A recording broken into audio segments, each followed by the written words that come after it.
ہاں میں نے وہ 4th ایئر میں غالباً یا وہ 1 مہینے میں میں نے 15 پارے حفظ کر لیے، پھر اس کو چھوڑ دیا۔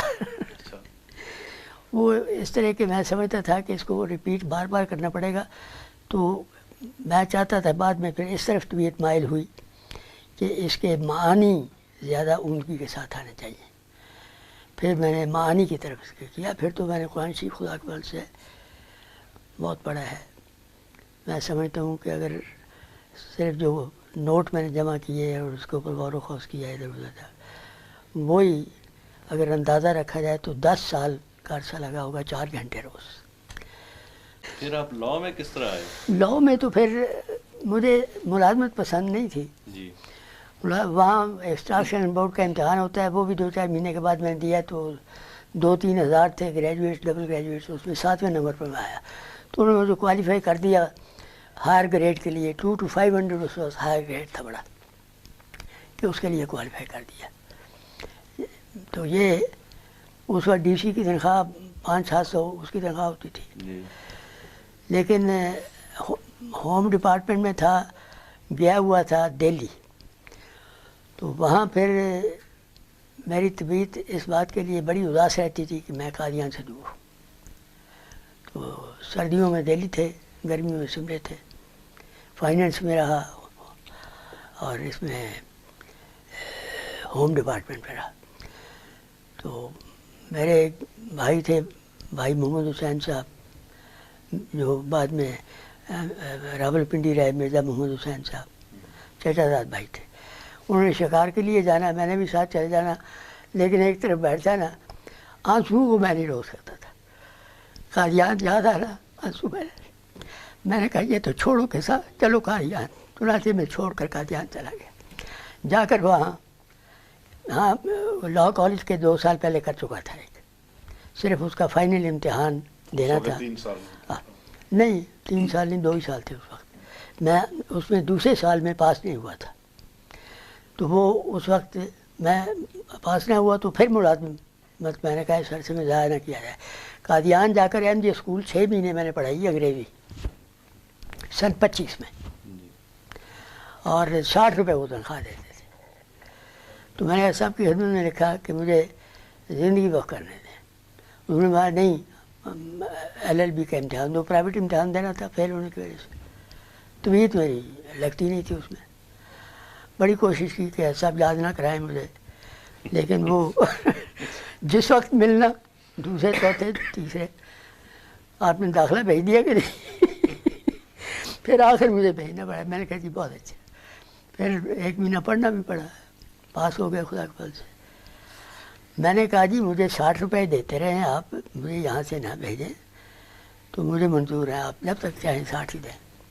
اس وقت حضرت مرزا ناصر احمد صاحب بھی پڑھتے تھے اسی اسکول میں، تو 6 مہینے پڑھائی۔ پھر حضرت صاحب نے اپنے ہاتھ سے آرڈر لے کر بھیجا مجھے، کہنے لگے آپ فوراً جا کر گرداسپور میں پریکٹس کریں۔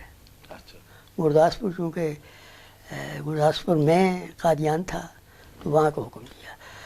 تو یہ حکم دیا مجھے دسمبر سن 25 میں۔ اب میرے لیے کوئی چارہ نہیں تھا، طبیعت سنبھال نہیں تھی۔ میں نے حضرت مفتی محمد صادق صاحب کو کہا کہ آپ دعا کریں اللہ تعالیٰ میری اس مشکل کو حل کرے۔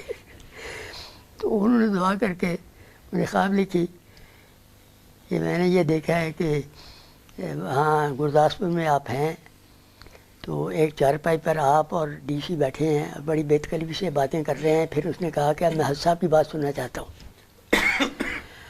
تو حضرت صاحب تشریف لائے، حضرت خلیفہ ثانی، اور اس کو قرآن شریف پڑھ کر سنا رہے ہیں۔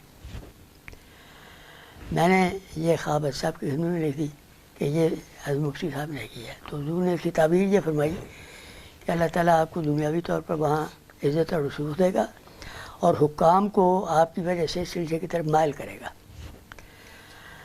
تو ایک تو یہ ہو گیا۔ ایک دوست اور نے خواب دیکھ لی کہ میں گھوڑے پر چڑھا ہوا کچہری جا رہا ہوں۔ میں نے کہا یہ تو پھر آپ نہیں چھوڑتے مجھے کچہری سے۔ پھر میں جب 2 جنوری 26 کو وہاں جا کر، اس سے پہلے ہی میں نے مکان کا انتظام کر لیا تھا۔ پھر وہاں تو فرنیچر بھی اتفاق سے کپورتھلے سے بنوانا پڑا، جہاں حضرت شیخ صاحب رہتے تھے، وہاں بڑا اچھا فرنیچر بنتا تھا، وہاں سے پھر وہاں منگوایا۔ تو 2 جنوری سن 26 کو میں نے وہاں پریکٹس شروع کی. پہلے مہینے میں کہہ کر یہ گیا تھا گھر والوں کو کہ میں 2 سال کے قریب آپ سے خرچ منگواؤں گا، لیکن پہلے مہینے سے ہی اتنے پیسے اللہ تعالیٰ نے بھیج دیے کہ میں نے کبھی بھی پھر بعد میں گھر سے خرچ نہیں منگوایا. سن 27 میں میری دوسری شادی ہو گئی، تو پھر بھی 2 شادیوں کے باوجود بھی گزارا ٹھیک ٹھاک. زیادہ دیوانی مقدمات لیتے تھے یا؟ ہاں دیوانے، فوجداری میں میری طبیعت نہیں رہتی. ہاں پھر ایک اور بڑی عجیب بات یہ ہو گئی کہ چند مہینے کے بعد میں نے حضور کی خدمت میں لکھا کہ میں نے حضور کے حکم سے یہ شروع تو کر دیا ہے اور اللہ تعالیٰ نے برکت بھی ڈال دی ہے حضور کی توجہ کی وجہ سے، لیکن مجھے ایک اس میں بہت بڑی قباحت نظر آتی ہے کہ اس میں سچائی کو پورے طور پر قائم رکھنا سے یہ بڑا مشکل ہے. تو جھوٹ سے بچنا اس میں قریباً ناممکن نظر آتا ہے. تو حضور نے مجھے لکھا کہ نہیں آپ فکر نہ کریں، جھوٹ سے بچ سکتا ہے انسان، کوشش کیا کریں آپ جھوٹ نہ اختیار کیا جائے. پھر بھی میری تسلی نہیں ہوئی، کیونکہ عملاً تو میں دیکھتا تھا کہ کیا، لیکن میں کیس چھوڑ دیتا تھا، جھوٹ کی طرف نہیں جاتا تھا بالکل. یہ اس وقت بھی طریقے اختیار کر لیا تھا. میں نے حضور کی خدمت میں لکھا کہ ایسا نہ ہو کہ میں 60 سال کو ہو جاؤں اور پیچھے مڑ کر دیکھوں تو میں نے جھوٹ بولے ہوئے ہوں اور اس کا اس وقت میرے پاس کوئی علاج نہ ہو، تو پھر یہ تو زندگی ضائع ہونے والی بات ہے. تو حضور نے پھر بھی لکھا کہ نہیں آپ پریکٹس کریں. ضرورت تھی بڑی سلسلے کو وکلا کی، اس وقت کیس ہوتے تھے دوسروں کو دینے پڑتے تھے، تسلی بخش نہیں ہوتا تھا. تو پھر میں نے خواب دیکھا، وہ اس خواب نے پھر معاملہ حل کیا. خواب میں نے یہ دیکھا کہ شملے ہی میں ایک پہاڑی پر جا رہا ہوں، وہ ٹوٹی کنڈی ہم رہتے تھے، حضرت مرزا عزیز احمد صاحب بھی وہیں رہتے تھے ٹوٹی کنڈی، تو ہم بھی پاس ہی رہتے تھے، قریب قریب ہی تھے بالکل. تو میں نے دیکھا کہ وہاں سے آتے ہوئے اوپر شہر کی طرف یا مال روڈ کی طرف جاتے ہوئے راستے میں ایک پگڈنڈی آتی تھی، کوئی 1/4 حصہ میل کا اتنی ہوگی، اس پر سے ہم نکل جاتے تھے بجائے سڑک پر جانے کے، اس میں درمیان سے نکل جاتے. تو میں اس کے پاس کھڑا ہوں اور جانا چاہتا ہوں اس کے اوپر سے، تو اس کے اوپر اتنے سانپ ہیں کہ کوئی ایک انگلی کی جگہ بھی خالی نہیں سانپوں سے، سانپ ہی سانپ. میں نے کہا یہ میں کس سے جا سکتا ہوں اس پر. تو پھر 3 یہ قل هو اللہ، قل اعوذ برب الفلق، قل اعوذ برب الناس، یہ اور لا الہ الا اللہ وحدہ لا شریک لہ لہ الملک و لہ الحمد وہو علی کل شیء قدیر. یہ اس وقت مجھے احساس ہوا کہ یہ پڑھو، چنانچہ میں نے یہ پڑھنا شروع کیا. اور یہ زمین سے اتنا اونچا، اتنا ہو کر، زمین سے وہ اتنا اونچا ہو کر میں جا رہا ہوں اوپر اوپر، یہ پڑھ رہا ہوں. وہ اپنا اٹھاتے ہیں سر، اونچا کرتے ہیں، یہاں تک آتے ہیں، پھر گر جاتے ہیں، یہاں تک کوئی نہیں پہنچا ایک بھی. تو سارا طے کر لیا جس وقت سفر، تو میں نیچے زمین پر اترا ہے. تو میں پیچھے کی طرف دیکھتا ہوں کہ یہ تو ایسی خطرناک چیز ہے، اگر خدا تعالیٰ کا کلام نہ میرے پاس ہوتا تو یہ تو مجھے تباہ کر دیتے. اسی وقت دل میں ڈالا گیا کہ یہ تمہارا پروفیشن ہے، اس سے بچنے کا طریقہ یہ. اس کے بعد خدا تعالیٰ نے اپنے فضل سے بڑا بچایا مجھے، کبھی بھی اس کے اختیار کرنے کی ضرورت نہیں پیش آئی. چھوڑ دیا بالکل، قتل کو سوال ہی نہیں رہا، کیونکہ پیسے کجا تو کجا، جھوٹ